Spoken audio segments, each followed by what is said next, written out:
videos of Donald Trump, Elon Musk, as well as lawmakers like Alexandria Ocasio-Cortez and Bernie Sanders to promote fictitious U.S. government benefits amongst the top political ad spenders on Meta platforms. A tech transparency project called the TTP investigation has found the TTP identified an array of scams ads that deploy deepfakes and other tactics to promote fake stimulus checks, government spending cards, and Medicare payments, as well as questionable investment products and merchandise offers. The ads use political figures to give their messages an air of legitimacy and are clearly aimed at seniors and other vulnerable groups. I wonder why poor seniors are always the first people that these people attack and they aim for. The findings show how scammers are taking advantage of advances in artificial intelligence technology, public confusion around the status of social safety net programs, and lax meta content moderation to target new victims. The scam accounts identified by the TTP have collectively spent $49 million to advertise on Meta. Damn. On Facebook as well as on Instagram using their ads. Now, I do have my guest who is currently on the line. Good morning, Audrey. Good morning. How are you? I'm good. You sound wide awake. I am very much wide awake. I was waiting for this interview for the last 30 minutes. You waited for us for that long? Yes, I was excited to discuss this topic because it's something that a lot of people are really overlooking, but it has a huge impact on our continent as well as our government in terms of influencing our young people and people that are able to vote for whatever it is that they need to be done. It's coming to Africa sooner or later, and we need to be prepared, but we're not talking about it enough. Audrey Imba Yago, who's a social media specialist and digital marketer, such a loyal, committed contributor to Tech Africa. Girl, I think you are one of the most, I don't want to use, I've already said loyal, but one of the most, we can rely on you. So thank you so much for that. Let's get straight into it. You're saying that it hasn't happened locally. It has, but not to promote and push government messaging. It's always to scam money. It's like a quick fix, right? I mean, people were talking about the Siya Kolisi deepfake, which I saw coming long time ago. So when it happened, I didn't even look for it. I didn't look at it like for 2 minutes. I was like, lies, like, this is a lie. Why do you think senior citizens and vulnerable groups are always targeted when it comes to these scams? Impressionability. So if you look at the kind of content, let's take, for example, look at your grandma, your mom, or your uncles, the older generation specifically, and the younger generations. They are not so exposed to the things that we grew up being exposed to, where it's easier for us to identify a scam and a real thing because we've been seeing this for the longest. And subconsciously, we know, our brains know what's real and what is not. But the older generations and the younger generations are more impressionable. Some of them are not so tech savvy. Some of them are only just coming onto social media because now it's the norm. But I remember back when WhatsApp came on and Facebook was a thing, my own mother would be like, you shouldn't go on social media, it's very dangerous. And it's only last year when she joined TikTok and the year before last when she joined Facebook. So imagine a situation where she hasn't been seeing all of this happening, and now it's happening in real time, and she's seeing all of these things, and she's quick to share it with you and be like, oh, you should click this link for you to get money, or click that link for you to get something. And they're sharing this information, showing just how badly they're so detached from the reality of social media, how it's being used, and the dangers that come with being on social media. Audrey, I want now to shift focus to the platforms that are being used for these deep fakes to look legit, which is Meta ads. Shouldn't the responsibility then maybe shift towards owners or people that are in charge of these platforms? Because shouldn't there be vetting?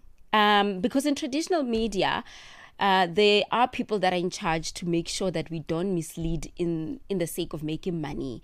But in platforms like this, I mean, with Meta also, they're making a lot of money not to be cognizant of things like this. So if I decide to scam and use their platform, shouldn't they take responsibility for this? Naturally, they are supposed to take responsibility, but when it comes to money and these platforms, you can't really separate them, which is why you find that a lot of a lot of tech companies are investing in more morally aligned platforms, but there's not much traffic there because at the end of the day, people want to make money. Whether they're scamming people or not is another story, but these platforms are there to make money. Now, specifically for Meta platforms, it is popular for letting the most bizarre things be posted on their platforms.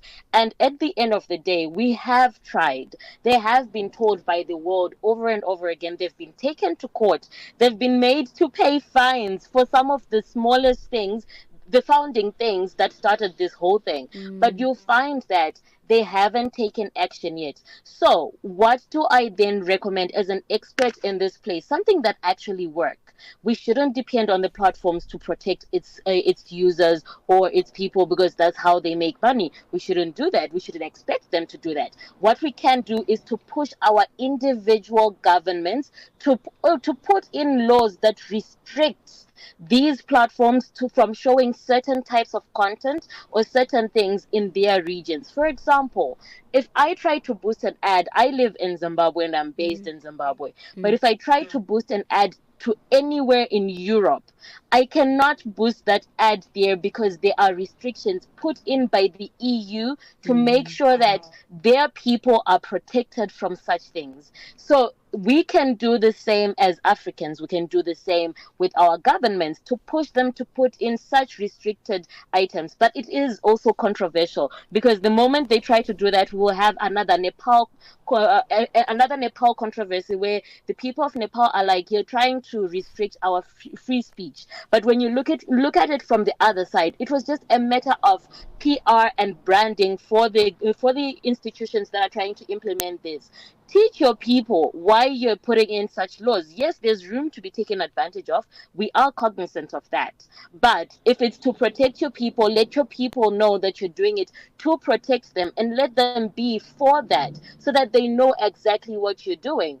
If the PR is good, if the branding is good of such a campaign in Africa, then will be more willing to accept it and they will be more protected because these platforms are also making so much money from African people that are boosting such things. I was just thinking now that you are right. Some countries are much more strict, to be honest. That even if, like the example that you just made now, you trying to push certain messaging in certain countries, you will not even be able to do that because the country itself has strict regulations. But I think ultimately we will have to look at a blanket policy for all social media platforms, especially when it comes to marketing, like a global blanket policy that covers all countries, so that all members of society are protected. But now, Audrey, I want to look at what then we can do as civil society, to kind of push for change and protect our vulnerable members of society. Like you said, they are the last ones to catch on to these things.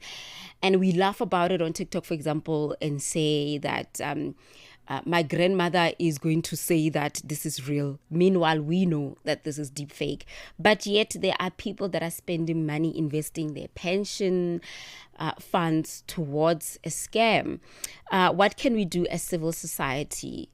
Also, for someone that hasn't reported anything yet, do you know of any sites that maybe we can start looking at to kind of, even if it won't make much of a difference, start reporting these things?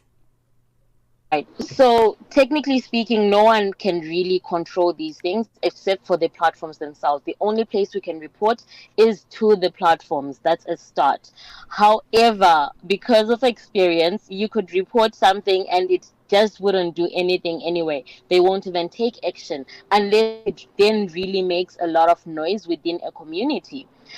On the other hand, a blanket system or a blanket law will not work, because societies function at different levels and they function differently according to their location and their background as a society. So if you look at how China is structured, a lot of people would like to say that China is very strict in terms of certain things. You hear people saying in terms of TikTok, they are limited to the amount of TikTok that they can watch. But that works for China, but it might not work for South Africa, because a lot of TikTokers on South Africa are making a living and being able to Mm, mm, uplift their households because of TikTok. So mm. a blanket law won't work. But like I said earlier, if your government is pushing for such a thing, it's a faster way of getting our communities protected, our more vulnerable members of society protected,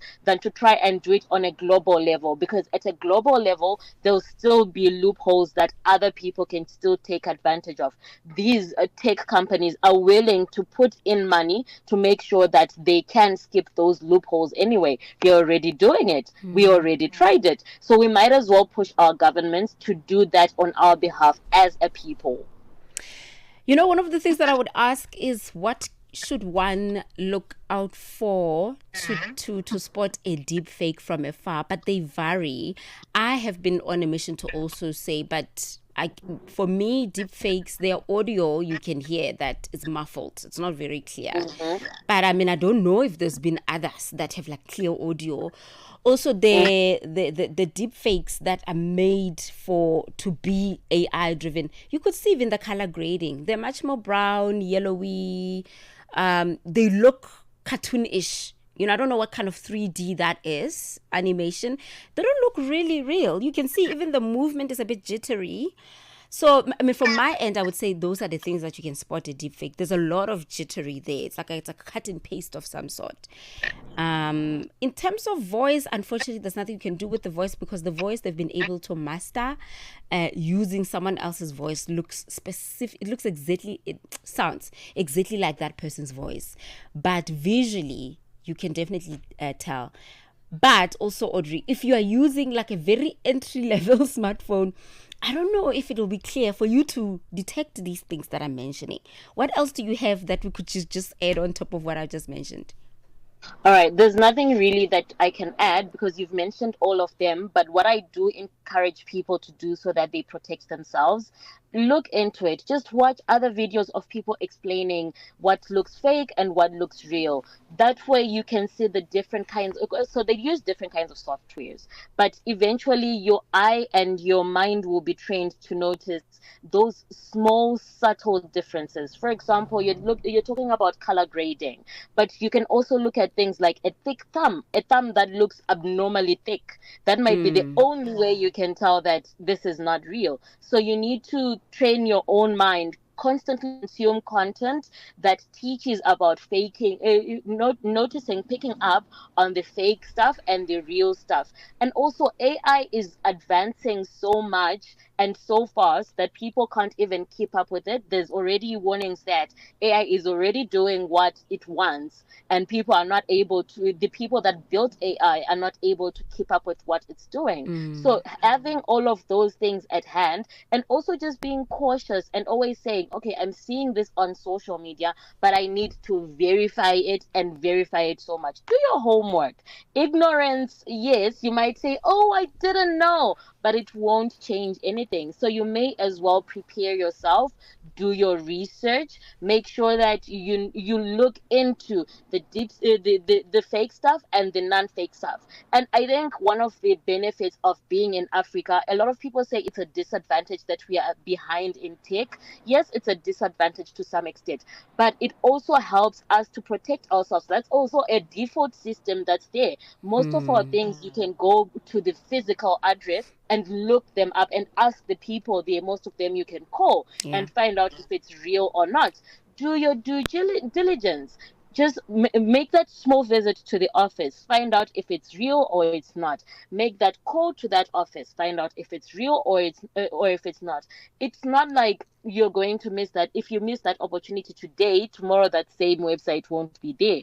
but you really do need to protect yourself, your finances, and also your families, because some of these things then lead to things like trafficking, they lead to mental health issues, they lead to as far as having people commit suicide because of the effects of the things that they're seeing on social media. So protect yourself as an individual before you start looking at other measures that are being put out there to have you protected as well. Thank you so much. You have said it all. I don't even need to add anything. It's Audrey Imbayago, who is social media specialist and digital marketer. May you have a fantastic day going forward. Thank you so much, and thank you for having me. It's 20 minutes before top of the hour, 10 o'clock Central African time. We take another break. We'll take a song now as we prepare for the next item on the menu today. The first hour is gone. Just 20 minutes, then we are done with it. Plenty coming also after 10 o'clock with our Tech for Good and many more that we have in store for you. Stay right here. Got something